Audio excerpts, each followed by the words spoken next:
Hello everyone.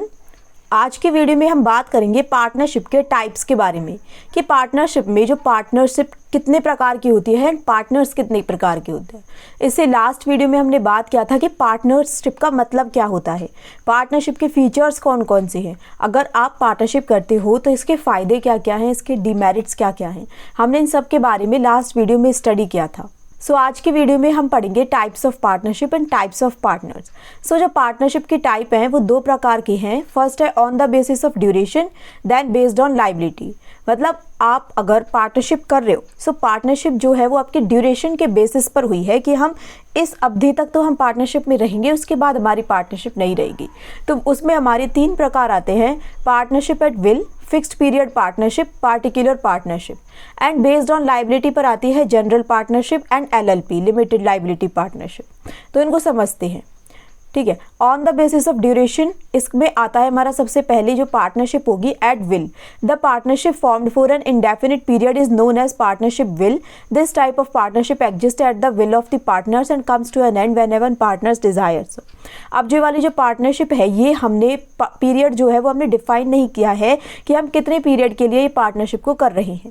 जैसे कि A and B, to persons ने पार्टनरशिप की, लेकिन उन्होंने अभी एक दूसरे के साथ मिलकर ये तय नहीं किया कि हम इतने पीरियड के लिए पार्टनरशिप रखेंगे।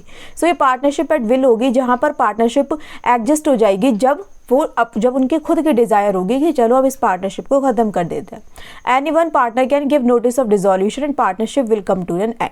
सो पार्टनरशिप, जैसे कि मान लो दो पार्टनर्स हैं A एंड B। सो B चाहता है कि अब ये पार्टनरशिप खत्म हो जाए, 2 साल हो गए पार्टनरशिप फर्म को शुरू हुए। अब B चाहता है कि पार्टनरशिप खत्म हो जाए, तो B क्या करेगा, एक नोटिस दे देगा डिसोल्यूशन का, एंड उनकी पार्टनरशिप A एंड B की खत्म हो जाएगी। अब मान के चलते 3 पार्टनर है A, B एंड C। यहाँ पर अब C चाहता है कि पार्टनरशिप मेरी इनके साथ अब खत्म हो जाए, तो C ने डिसोल्यूशन का नोटिस दिया एंड C की पार्टनरशिप इन दोनों के साथ अब खत्म हो चुकी है। अब इस फर्म में केवल ये 2 पार्टनर्स रह गए हैं, C अब इस पार्टनरशिप का हिस्सा नहीं है। नेक्स्ट होती है fixed period partnership. The partnership formed for a specific period of time. जब जो पार्टनरशिप है, अब जो A एंड B है वो पार्टनरशिप कर रहे हैं एक स्पेसिफिक पीरियड के लिए। उन्होंने पहले ही स्पेसिफाई कर लिया कि हम ये पार्टनरशिप रखेंगे 3 साल बाद। 3 साल बाद ये पार्टनरशिप अपने आप एंड हो जाएगी, is known as fixed period partnership. This type of partnership firm automatically gets terminated on expiry of that specified time period. फिर है particular partnership. This partnership which is formed to carry on a particular venture is known as particular partnership. This type of partnership comes to an end automatically on completion of that venture. अब जो partnership हुई है वो किसी एक specific purpose के लिए हुई है, स्पेसिफिक वेंचर के लिए हुई है। हमने डिसाइड किया A और B ने मिलकर के कि हमें ये काम करना है एंड इस काम के लिए हम दोनों मिल जाते हैं। जैसे कि if 2 persons jointly get a contract for construction of bridge, then these 2 persons may form a partnership to construct the bridge. अब मुझे और B, हम दोनों को एक ब्रिज बनाने का काम मिला है।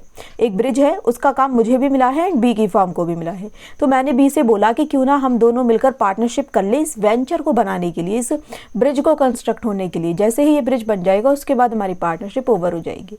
तो एक पर्टिकुलर पार्टनरशिप है, ठीक है। नेक्स्ट है on the basis of liability of members. Liability का मतलब है कि मेरे ऊपर कितनी लायबिलिटी है, मैं कितनी लायबल हूँ फर्म की पेमेंट के लिए। सो जनरल पार्टनरशिप में क्या होगा, the partnership in which liability of all the members is unlimited. जहाँ पर हमारी जो लायबिलिटी है, फर्म में जितने भी मेंबर्स काम कर रहे हैं सबकी लायबिलिटी अनलिमिटेड है। मतलब अगर हमारे ऊपर कुछ डेट्स हैं तो उन डेट्स को रीपे करने के लिए हमारी पर्सनल एसेट को भी यूज़ किया जा सकता है। It will be called as general partnership, which means if the asset of the firm are not enough, then creditors can settle their accounts by having claim over the personal property of the partners. Each partner of general partnership firm can actively participate in activities of the firm. So जो each partner है general partnership का, वो actively participate कर सकता है। In India all the partnerships are general partnership firms. ठीक है। फिर है on the basis of liability of members में सेकंड लिमिटेड लायबिलिटी पार्टनरशिप। इसमें क्या होगा, the partnership firm in which liability of all the partners. इसमें हमारी एक फर्म है, फर्म में हमारे 5 मेंबर्स हैं, A, B, C, D and E, ठीक है। सो जितने भी पार्टनर्स होंगे सबकी जो लायबिलिटी है वो लिमिटेड होगी एक्सेप्ट 1 पार्टनर। लेकिन किसी एक पार्टनर को अपनी जो लायबिलिटी है वो अनलिमिटेड रखनी होगी। Is limited to the extent of their share in partnership firm is known as limited partnership. In India, limited partnership was introduced by enacted Limited limited partnership act 2008। अब इसके main features क्या होंगे LLP में, समझना इसको। Liability of at least one partner must be fulfilled. Liability एक partner की होगी unlimited. A B C D E ये 5 पार्टनर्स हैं। सी ने कहा कि ठीक है मेरी अनलिमिटेड लाइबिलिटी होती है पार्टनरशिप फर्म में, लेकिन ए बी डी एंड ई तो मेरे साथ पार्टनरशिप कर लो, तुम्हारी लाइबिलिटी उसमें लिमिटेड ही रहेगी। मतलब अगर तुम्हारा शेयर है उसमें 1 लाख रुपए का, अगर आप अपने हिस्से के 80,000 रुपए पे कर चुके हो, तो अब आपको अगर डेट्स पे करने के लिए बोला जाता है तो आप केवल 20,000 रुपीज और पे करने के लायबल हो। अनलिमिटेड लाइबिलिटी आपकी नहीं है। The liability of all other partners can be limited to the extent of their capital contributed. The partner with limited liability are called special partners. अगर आपकी जो लाइबिलिटी है वो लिमिटेड है, आपको बोला जाएगा special partners. The special partner is not allowed to participate in management of the firm. आप पार्टिसिपेट नहीं करेंगे फर्म के मैनेजमेंट में। The special partner has the right to inspect the accounts. The death, insolvency and capacity of special partner does not affect the existence of partnership firm. अब है types of partners. Partners कितने प्रकार के होते हैं? सबसे पहला है हमारा एक्टिव पार्टनर।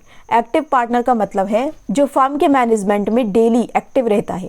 मतलब एक्टिव पार्टनर का मतलब हो गया कि फर्म का काम हो रहा है, ठीक है, फर्म के काम में वो डेली एक्टिविटीज में वो पार्टिसिपेट कर रहा है, वो एक्टिव है हमारी फर्म में, तो इसको बोलेंगे हम एक्टिव पार्टनर। ये कैपिटल कंट्रीब्यूट करेंगे, ऑपरेशंस मैनेज करेंगे, represent the firm in business matters, they share profits and bear losses according to the agreement. Liability unlimited होगी। Rohan and Sachin run a bakery. Rohan handle sales easily, so he is an active partner. Rohan and Sachin ने एक bakery start की, Rohan sales को daily handle कर रहा है, सो वो active partner है, क्योंकि वो डेली जो फर्म की जो मैनेजमेंट है उसमें वो एक्टिवली वो पार्टिसिपेट कर रहा है। नेक्स्ट होता है हमारे sleeping partner. He contributes capital but does not take part in daily management. Sleeping partner का मतलब है कि मैंने एज अ पार्टनर एक फर्म में पैसा तो लगा दिया कि ठीक है मैं उस फर्म की पार्टनर तो हूँ, लेकिन मुझे डेली मैनेजमेंट से अब कोई मतलब नहीं है, मैं डेली मैनेजमेंट में पार्टिसिपेट नहीं कर रही हूँ, then I will be called a sleeping partner. They remain inactive but still share profits and losses. The liability is also unlimited, they may not even be known to the public. Siya ने invest किए 5 लाख रुपए उस bakery के अंदर जिसमें Rohan and Sachin partners थे, but does not manage it, लेकिन उसने मैनेजमेंट में कोई हिस्सा नहीं लिया, and she will be called a sleeping partner. Next है nominal partner. Nominal partner does not invest capital और टेक पार्ट इन मैनेजमेंट। जो नॉमिनल पार्टनर होता है वो इन्वेस्ट भी नहीं कर रहा है, मैनेजमेंट में हिस्सा भी नहीं ले रहा है, तो वो पार्टनर कैसे हुआ? दे लैंड देयर नेम और reputation to the firm to improve goodwill. उन्होंने कहा कि तुम हमारा जो नेम है, मतलब उन्होंने एक प्रकार से आपकी फर्म में इसलिए वो पार्टनर आपने उन्हें बनाया है ताकि आप उनके नेम को, उनकी रेपुटेशन को यूज़ कर सको अपने फर्म की गुडविल को इम्प्रूव करने के लिए। They are not entitled to profit, उनको आप प्रॉफिट भी नहीं दे रहे हो, but are liable for firm's debt if they allow their name to be use. लेकिन वो फर्म के डेट्स के लिए लाइएबल होंगे। A famous chef allows a restaurant to use his name for promotion but does not invest, he is a nominal partner. अब एक मान के चलते हैं कि हमारा एक रेस्टोरेंट है, ठीक है, हमारा एक रेस्टोरेंट का बिजनेस है पार्टनरशिप में, and we are partners with A and B, ठीक है, ए एंड बी 2 पार्टनर्स हैं। तो उन्होंने क्या किया, उन्होंने सी नाम के एक शेफ से बोला कि तुम हमें अपना नाम यूज़ करने दो, हम पूरी दुनिया को ये बताएंगे कि ये फर्म 3 लोगों की है, ए बी एंड उस शेफ की है, तो हम तुम्हारा नाम यूज़ करेंगे ताकि तुम्हारे जो कस्टमर्स हैं वो हमारे पास भी आए, इससे हमारी फर्म को फ़ायदा होगा, हमारी फर्म का प्रमोशन हो जाएगा, लेकिन तुम्हें हमारी फर्म में किसी प्रकार की कोई भी इन्वेस्टमेंट करने की नीड नहीं है। सो सी को अब क्या बोला जाएगा, ए नॉमिनल पार्टनर बोला जाएगा। या फिर मान के चलते हैं अब सी ने अपना नाम दे दिया, हो सकता है कि उसे आप पैसे दे के बुला रहे हो, अब कैसे भी प्रकार से उसे मैनेज कर रहे हो। अब मान के चलते हैं कि मैंने एक बिजनेस शुरू किया ए एंड बी के साथ मिलकर, ठीक है, अब जब तक मैं वो business as a normal person की तरह शुरू किया, वो नॉर्मल ही चल रहा था, लेकिन मुझे पता है कि मेरे फादर एक बहुत बड़े बिजनेसमैन है, बहुत उनका नाम है, तो मैंने कहा कि क्यों ना मैं अपने पापा का नाम यूज़ कर लूँ अपने इस बिज़नेस में, ताकि मुझे इस बिज़नेस में प्रमोशन हो जाएगा मेरे बिज़नेस का, क्योंकि जब लोगों को पता चलेगा कि इस बिज़नेस टाइकून का बिज़नेस है, इस बिज़नेस टाइकून का रेस्टोरेंट है, तो इससे मेरा बिज़नेस का प्रमोशन भी हो गया, एंड मेरे फादर ने मुझे अपना नाम यूज़ करने के लिए भी दे दिया, तो इनको बोला जाएगा नॉमिनल पार्टनर। नेक्स्ट है पार्टनर इन प्रॉफिट्स ओनली। जब आप पार्टनरशिप में आ रहे हो केवल और केवल प्रॉफिट्स के लिए, आप लॉसेस को नहीं लोगे। This partner take shares only in the profit of the business not the losses, don't take part in management and may not invest capital, however they are liable to outsiders for all the debts of the. जैसे कि रिया ने एक firm को join किया on the condition that she will receive 20% of the profit but won't bear losses. Next है minor partner. Minor का मतलब क्या होता है, जिस व्यक्ति की एज 18 साल से कम की होती है उसको माइनर बोला जाता है। माइनर कभी भी एक फुल पार्टनर नहीं बन सकता, लेकिन उसको एडमिट किया जा सकता है पार्टनरशिप के बेनिफिट्स के लिए, अगर सभी पार्टनर्स राजी हों तो। जैसे कि हमारी पार्टनरशिप में ABCD 4 पार्टनर्स थे, ठीक है, तो उन्होंने एक 18 साल से कम उम्र के एक बच्चे को उन्होंने एज अ पार्टनर अपनी फर्म में एडमिट कर लिया।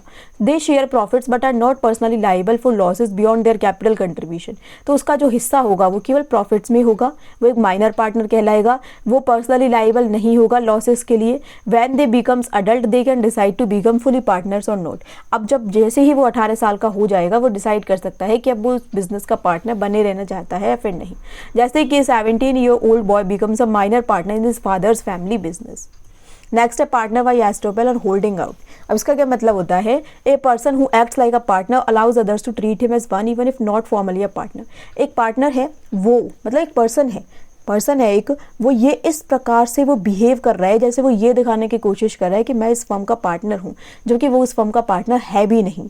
तो लेकिन लोगों ने इस पर विश्वास कर लिया है कि ये इस फर्म का पार्टनर है और उसको भी इस बात से कोई ऑब्जेक्शन नहीं हो रहा है, देन उसको बोला जाएगा पार्टनर बाय एस्टोपेल और holding out. Such a person is liable to outsiders who believed he was a partner, however they do not share profits और मैनेजमेंट। जैसे कि Maya's name is printed on the firm's letter head as a partner. अब एक partnership firm थी A, B and C की। अब उन्होंने क्या किया, उन्होंने अपनी फर्म के लेटर हेड में प्रिंट करा दिया कि माया भी हमारे बिजनेस में पार्टनर है। माया को ये बात पता भी चल जाती है कि उन्होंने उसका नाम यूज़ किया है जबकि वो उस फर्म में पार्टनर नहीं है, लेकिन फिर भी वो इस बात को ना तो डिनाई करती है ना इस पर कोई ऑब्जेक्शन उठाती है।